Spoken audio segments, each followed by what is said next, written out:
Mass Effect is something like a sci-fi gumbo, a universe so big that Bioware has seemingly dropped in a bit of more or less any futuristic property you care to name. Some references are more explicit than others though. A lifetime of committed nerdery means writers, artists and developers are bound to unconsciously include elements of the things they like, which is why, for this list, we're looking at the sci-fi influences Bioware has specifically picked out in interviews, books and in-game references. This is the sci-fi that made Mass Effect what it is today.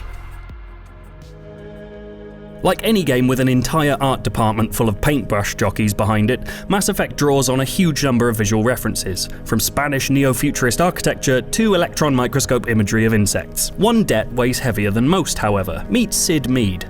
Mass Effect artists have repeatedly paid this futurist illustrator lip service since the first game, and you can see his influence on everything from the look of the mighty Citadel to the original's chunky Mako moon buggy.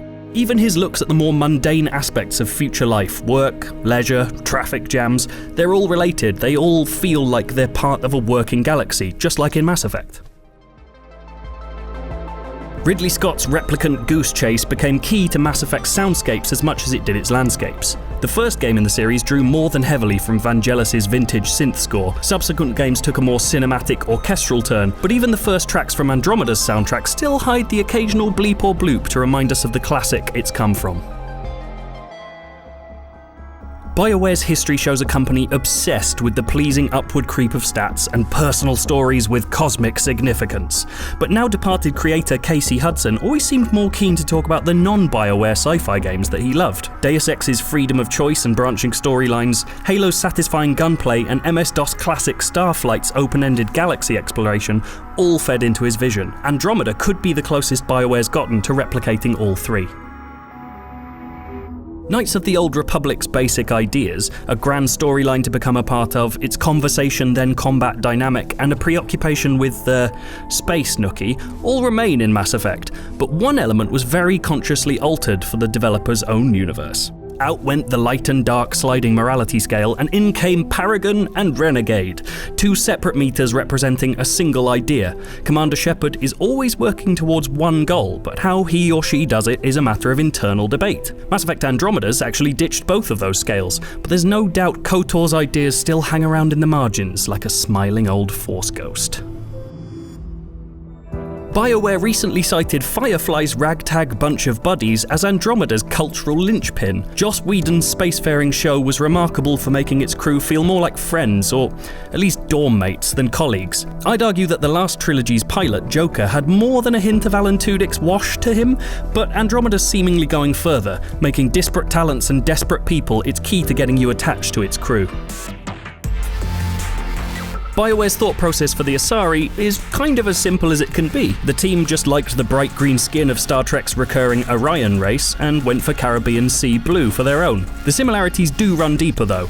They're both female-only races who are notoriously seductive outside their own species. That said, the ASARI can reproduce with any compatible species, always spawning more ASARI through sheer force of biology. Your move, Roddenberry Estate. Tragic assassin Thane Krios and the Drell species he's a part of was something of an answer to the ASARI, with Bioware's female developers apparently saying that if there was going to be a fishman in the game, he'd better be a damned handsome fishman.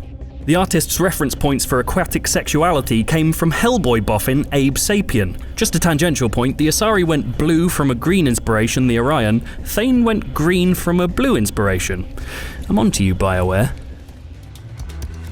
The second Normandy's AI, Edie, eventually gets herself a new body, but the design team had a very old inspiration for it. Fritz Lang's silent movie android was a purposefully sensual bucket of bolts, giving new form to her inventor's lost love. Given where Normandy pilot Joker and Edie can end up, spoiler, he worries about breaking a bone just from some light over-the-clothes action, it's a natural jumping off point for Bioware giving a body to the disembodied voice he's fallen for.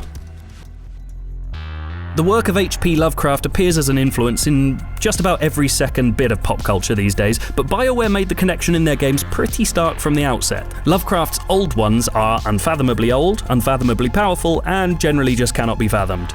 The original Mass Effect trilogy's big bads share some key similarities, inhabiting the starless dark of the cosmos, emerging to purge all intelligent life. And as if that wasn't an obvious comparison already, party member Legion even goes full on the nose by calling them the Old Machines.